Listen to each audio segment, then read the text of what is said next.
लेकर सब बोझ गुनाहों का आ जाओ यीशु के कदमों में। यीशु एक प्यार का सागर है, यीशु एक प्यार का सागर है। कुछ लोग यहाँ पर ऐसे हैं, अपनी गलती पे रोते हैं। हे बोझ से दबे हुए लोगों, तुम बोझ गुनाहों का ले आओ। वो अपने गले लगाएगा और अपना तुम्हें बनाएगा। यीशु एक प्यार का सागर है, यीशु एक प्यार का सागर है। प्रभु का धन्यवाद हो प्रिय भाई बहनों। प्रभु यीशु मसीह ने जगत से प्यार किया, आपसे प्यार करता है, वो प्रेम का सागर है। आज मैं फिर से आपका इस होप इन फेथ वचन और प्रार्थना की सेवा में आपका स्वागत करता हूं और धन्यवाद देता हूं कि प्रभु यीशु ने मुझे एक अवसर और दिया है कि मैं पवित्र शास्त्र बाइबल से मैं उन लोगों के बारे में आपको बताऊं जो जन्म से पीड़ित थे, जन्म से बीमार थे, दुखी लाचार थे, जिनका कोई संभालने वाला नहीं था। लेकिन प्रभु यीशु मसीह उनके पास गया और उन्हें प्रभु यीशु मसीह ने उन दुख तकलीफ बीमारी से ना केवल छुड़ाया, परंतु वो लोग प्रभु यीशु के गवाह बन गए। क्या आप प्रभु यीशु के गवाह हैं? सवाल ही उठता है, are you witness of Jesus Christ? परमेश्वर के वचन से मैं आपके लिए एक वचन पढ़ना चाहता हूं। पहला वचन है the book of Isaiah chapter 3 and 10 verse, जहां इस प्रकार से लिखा है प्रभु के वचन में, यहोवा परमेश्वर की वाणी के तुम मेरी साक्षी हो, यू आर माई विटनेस। और दूसरा वचन जो मैं पढ़ने वाला हूं इसी अध्याय का, यशाया 43 and 13, यशाया 43:13 कहता है कि परमेश्वर कि जब मैं काम करना चाहूं तो कोई मुझे रोक सकता है? अगर मैं किसी बीमार को छूं, अगर किसी बीमार के लिए कोई दास प्रार्थना करे तो क्या मैं उसको चंगा नहीं करूंगा? लेकिन तकलीफ क्या बात है, ये बीमारी दुख तकलीफ जो है प्रिय भाइयों बहनों पाप का परिणाम है। जब हमारे आदम, हमारे जो पिता था, पूर्वज था, उसने परमेश्वर की आज्ञा का उल्लंघन किया तो परमेश्वर ने कहा था कि जिस दिन तू इस फल को खाएगा उस दिन तू मर जाएगा। लेकिन शैतान ने भड़काया और आज भी शैतान बहुत से लोग को भड़का रहा और कहता है कुछ नहीं होगा, करने में कुछ नहीं होगा। लेकिन प्रिय भाइयों बहनों, परमेश्वर के आज्ञा को तोड़ने के बाद वो मरा तो नहीं, उसने कहा मैं तो जिंदा हूं। लेकिन कारण क्या है? ये दूरगामी प्रभाव था। सच ये है, every day we are dying. आज जो जवान बच्चा है वो कल जो आज है वो ऐसा नहीं रहेगा। मैं आज वो नहीं हूं जो आज से 15-20 साल पहले था। शरीर की शक्ति सब खत्म होती जाती है उम्र के हिसाब से। अगर प्रभु हमारे जीवन में है और प्रभु यीशु ने हमारे जीवन में, उसके वचन ने अपना स्थान ले लिया, तो हम एक नई ताकत के साथ उसकी सेवा में आगे बढ़ते जाते हैं। प्रिय भाइयों बहनों, यहाँ परमेश्वर के वचन कहता है यू आर माई विटनेस, तुम मेरे साक्षी हो। आज मैं उन लोगों के बारे में बताना चाहता हूँ जो जन्म से बीमार थे, जन्म से तकलीफ में थे। ऐसा कोई भी व्यक्ति नहीं है जिसको कोई तकलीफ ना हो। आज के युग में कितने प्रकार के गलत काम हो रहे हैं, कितने प्रकार के मिलावटें हो रही हैं, लोगों को अच्छा खाना नहीं मिल रहा, लोगों को अच्छा पानी नहीं मिल रहा, लोगों को अच्छा दूध नहीं मिल रहा, तो जिसके कारण उनके अंदर बीमारी है। जवान लोगों को हार्ट अटैक हो रहा है, कारण पाप संसार में आ चुका है। लोगों ने अपने विवेक को मार करके लोगों को भी मारना शुरू कर दिया है। परमेश्वर के वचन में जब हम इस प्रकार का वर्णन पढ़ते हैं तो हमें एक जन्म का बच्चा जो है बीमार मिलता है। आप अगर मेरे साथ या आप अपने घर पे मरकुस रचित सुसमाचार उसका 9वां अध्याय 14 से लेके 29 पढ़ेंगे तो वहां पे आपको एक तस्वीर सामने आएगी। Mark Gospel according to Mark 9:14 to 29 and same thing you can find in the 17 chapter of Matthew, मत्ती के 17 चैप्टर में पाएंगे 14 से 21 में। और यही बात आपको लूक यानी लूका 9:37 to 43 में मिलेगा। तो यहाँ हम एक चीज देखते हैं कि एक बालक है जो बीमार है, प्रभु के चेले भी उसको ठीक नहीं कर पा रहे हैं। और आज आप जानते कि आज बहुत से बच्चे हैं जो बीमार हैं, जन्म से बीमार हैं। बहुत से बच्चे तो पैदा होते ही डॉक्टर कहता है सॉरी, उसको एक वेंटिलेटर पर रख दिया जाता है, आर्टिफिशियल ऑक्सीजन पर रख दिया जाता है। अगर ऐसे बच्चे हैं तो मैं उनके लिए प्रार्थना करूंगा। छोटे बच्चे प्रभु के दान हैं, परमेश्वर ने बच्चे आपको दिए हैं, आप अपने बच्चों को प्यार करते हैं। आपके बच्चे को कुछ हो जाता है, हालांकि वो भला चंगा है, चलता है फिरता है, लेकिन आपका बच्चा बीमार हो जाता है, आप कितने दुखी होते हैं। ठीक इसी प्रकार से एक पिता अपने बच्चे को लेकर के आया था प्रभु के चेलों के पास, तो प्रभु के चेलों से कुछ भी नहीं हुआ।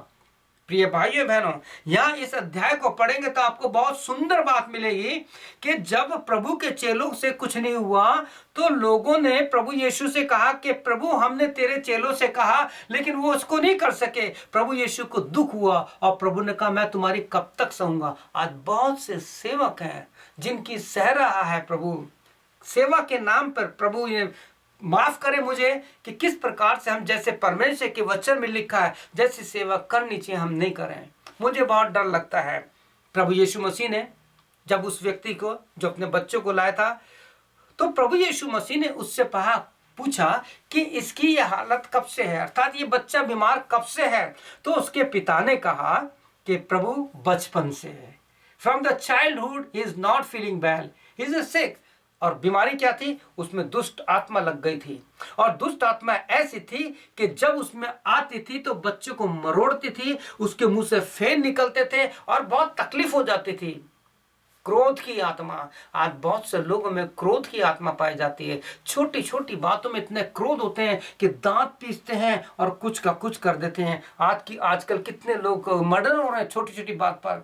दुष्ट आत्मा ने उसको पकड़ रखा था। जब प्रभु यीशु ने पूछा इसकी हालत कब से, तो उसने क्या कहा, बचपन से। और फिर क्या कहता है, प्रभु यीशु अगर तू कुछ कर सकता है तो हम पर दया कर। आज लोगों का यही है, प्रार्थना करते हैं, प्रार्थना करने के बाद बहुत से मैंने लोगों से सुना है पता नहीं होगा नहीं होगा। प्रिय भाइयों बहनों, जब आपने प्रभु यीशु मसीह के नाम से प्रार्थना की तो विश्वास कीजिए कि परमेश्वर हमारा झूठ नहीं बोलता है। क्योंकि हम जब the book of number 23 chapter पढ़ते हैं उसके 19 और 20 में तो वहां लिखा है कि परमेश्वर कहता है कि मैं मनुष्य नहीं कि झूठ बोलूं। 23 में कहते देख आशीष आशीर्वाद की देने की मैंने आज्ञा पाई है, मैं तुम्हें आशीष दे चुका। और ठीक यीशु मसीह ने भी यही कहा था कि मैं तुमसे सच सच कहता हूं what ever you ask in my name I will do, जो कुछ तुम मेरे नाम से मांगोगे मैं करूंगा। और ठीक इस व्यक्ति ने कहा कि अगर तू कुछ कर सकता है तो कुछ कर। उस व्यक्ति ने कहा, प्रभु ने कहा ये क्या बात कर रहा है, अगर मगर किंतु परंतु क्या कर रहा है। विश्वास करने वाले के लिए सब कुछ हो सकता है। तो आप जानते हैं यहाँ पे सबसे सुंदर बात क्या है, सबसे पहले परमेश्वर के वचन में लिखा है इस व्यक्ति ने कहा प्रभु मेरे अविश्वास का इलाज कर। प्रिय भाइयों बहनों, हमें हमारे अविश्वास के प्रभु से प्रार्थना करनी है। मेरे में अविश्वास का रोग लग गया है पिता यीशु, मैं तेरा वचन पढ़ता हूं मैं उस पर विश्वास नहीं कर पाता, मैं चढ़ जाता हूं मुझको तेरा वचन समझ में नहीं आता। प्रभु यीशु मसीह लोग मुझ पर मेरे लिए प्रार्थना करते हैं लेकिन मेरे मन में एक नेगेटिव थॉट्स आता, होगा ही नहीं होगा। प्रिय भाइयों बहनों, इस अविश्वास की बीमारी के लिए प्रभु से प्रार्थना कीजिए। और ठीक इसी प्रकार से आप जब लूका रचित सुसमाचार 17:5 पढ़ेंगे, 17:5 पढ़ेंगे लूका का, तो वहां लिखा है कि प्रभु यीशु मसीह के चेलों को खुद इस बात की जरूरत पड़ी। वो यीशु मसीह के पास आए, उन्होंने कहा प्रभु हमारा विश्वास बढ़ा, इंक्रीज अवर फेथ।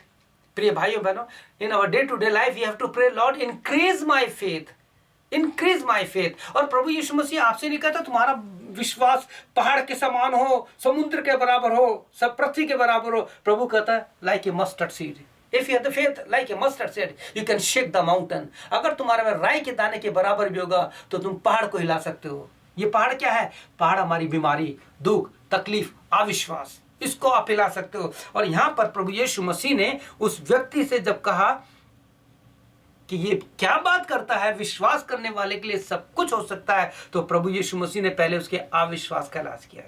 मैं आपसे पूछना चाहता हूँ, क्या आपके जीवन में अविश्वास है?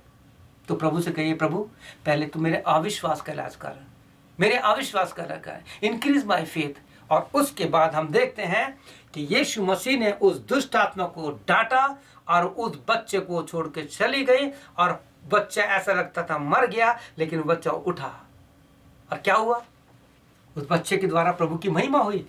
आज ये वचन में जो लिखा हुआ है, जो कुछ पवित्र शास्त्र बाइबल में लिखा है, वो इसलिए लिखा है कि आप और हम विश्वास करें, क्योंकि परमेश्वर का वचन में जो कुछ लिखा है वो सच सच लिखा है। प्रिय भाइयों बहनों, मुझे पूरा विश्वास है आपका बच्चा बीमार है, आपकी बेटी बीमार है। पवित्र शास्त्र बाइबल में बहुत से ऐसे लोग हैं, आप अगर परमेश्वर के वचन को पढ़ेंगे मरकुस 5, तो वहां लिखा है एक सेंचुरियन, आराधना का सरदार प्रभु यीशु के पास आया अपनी 12 साल की बेटी के लिए। एक माँ अपनी बेटी के लिए प्रभु के पास आई। मैं हर एक माँ से विनती करता हूँ, अपनी बेटी के लिए प्रार्थना कीजिए। मैं हर पिता से प्रार्थना करता हूँ, अपने बेटे और बेटी के लिए प्रार्थना कीजिए। अभी वो छोटे, इससे पहले कि 15-18 साल के हों और वो संसार में भटक जाए, बच्चे के सर पे हाथ रख के प्रार्थना कीजिए। हमारा व्यक्तिगत अनुभव है कि हमने जो किया है वही मैं आपको सिखाना चाहता हूँ। जब आपका बच्चा स्कूल जाता है, घर से निकलता है, घर के दरवाजे बाहर निकलने से पहले उसके सर पे हाथ रख के उसे प्रभु के खून में छुपाइए, दुष्ट की शक्ति को डांटिए और प्रिय प्रभु तू इसके साथ जा। अगर पत्नी घर से निकल रही है, पति का काम है कि अपनी पत्नी को प्रार्थना के साथ भेजे। यदि पति जा रहा है और पत्नी घर में रहती है, तो पत्नी अपने पति के लिए प्रार्थना करे कि प्रभु मेरा पति बाहर जा रहा है, इसको सही सलामत रखना, क्योंकि कुछ भी हो सकता है। प्रिय भाइयों बहनों, मैंने ये प्रार्थना के लिए बताया, लेकिन मेरा मुख्य उद्देश्य था कि आज जन्म से लोग जो बीमार है, चाहे वो छोटा बच्चा है, चाहे वो कोई भी है, जन्म से बीमार है, उसको तकलीफ है, मैं उनके लिए प्रार्थना करना चाहता हूँ। आज खास मैं बच्चों के लिए प्रार्थना करूँगा। मुझे पूरा विश्वास है अगर आपका बच्चा बीमार है, डेफ है, डम है, आँख नहीं है, गूंगा है, कुछ भी है, प्रभु उसको ठीक करेगा। अगर उसे कैंसर है, प्रभु ठीक करेगा। किडनी का प्रॉब्लम है, प्रभु से ठीक करेगा। Only believe, all things are possible, only believe. Lord I believe, Lord I believe. आइए हम प्रार्थना करें। Only believe, only believe, all things are possible, only believe, Lord I believe, Lord I believe, all things are possible, Lord I believe। प्रभु यीशु, हम बड़े विश्वास के साथ आपके पास इन छोटे बच्चों को लेके आते हैं। ये माँ अपने बच्चे के सर पे हाथ रख के प्रार्थना कर रही है, ये पिता अपने बच्चे के सर पे हाथ रखे गए। प्रभु बहुत छोटा सा बच्चा हॉस्पिटल में आर्टिफिशियल ऑक्सीजन पर है, डॉक्टर ने जवाब दे दिया। प्रभु यीशु के नाम से प्रार्थना करते हैं, ये बच्चे तेरी महिमा का कारण बन जाए। यीशु के नाम से इन बच्चों को छू ले पिता यीशु। बच्चे में चाहे कोई सी भी बीमारी है पिता, मैं बीमारी का नाम न लूंगा। मैं जानता हूं कि बीमारी वो शैतान लाता है पिता यीशु। उस दुष्ट को, उस बीमारी करने वाली आत्मा को यीशु के नाम से मैं डांट देता हूं और प्रार्थना करता हूं कि उसके बच्चे के शरीर में से बीमारी निकल जाए, चाहे कैसी भी बीमारी हो। अगर कोई भाई, माता, पिता बीमार है जन्म से, उनके शरीर में कोई ऐसी पीड़ा है, प्रभु उनको सहायता कर कि वो कह सके प्रभु मेरे अविश्वास का इलाज कर, इंक्रीज माय फेथ, ताकि मेरी बीमारी के साथ साथ मेरे बच्चों की बीमारी दूर हो जाए। पिताजी, हम सब कुछ तेरे हाथों में सौंपते हैं और ये प्रार्थना हमारे प्रभु उद्धारकर्ता यीशु मसीह के नाम से मांगते हैं, आमीन। हमारे प्रभु यीशु मसीह का अनुग्रह, पिता परमेश्वर का प्रेम और पवित्र आत्मा की सहभागिता आप सब कुल ईमानदारों के साथ जैसे आज तक बनी है, यीशु के आगमन तक बराबर बनी रहे, आमीन। प्रिय भाइयों बहनों, आप जो एडमिंटन में रहते हैं, मैं आपसे एक विनती करना चाहता हूं। यदि परमेश्वर प्रभु यीशु ने आपको आशीष दी है, यदि आपको प्रभु ने वचन के द्वारा बात की है, तो एक बार हमारे साथ आराधना करने का अवसर दीजिए। हम आपको मिलना चाहते हैं, हम आपको देखना चाहते हैं और आपकी गवाही सुनना चाहते हैं। क्या आप एक बार हमारे साथ कलीसिया में आकर के आराधना करेंगे? हमारी कलीसिया का नाम है इक्यूमेनिकल क्रिश्चियन चर्च, 3530 91 स्ट्रीट पर है। और मुझे पूरा विश्वास है कि आप जब आएंगे तो प्रभु आपको बहुत आशीष देगा। May God bless you. प्रभु आपकी आत्मा के साथ रहे। आमीन और आमीन।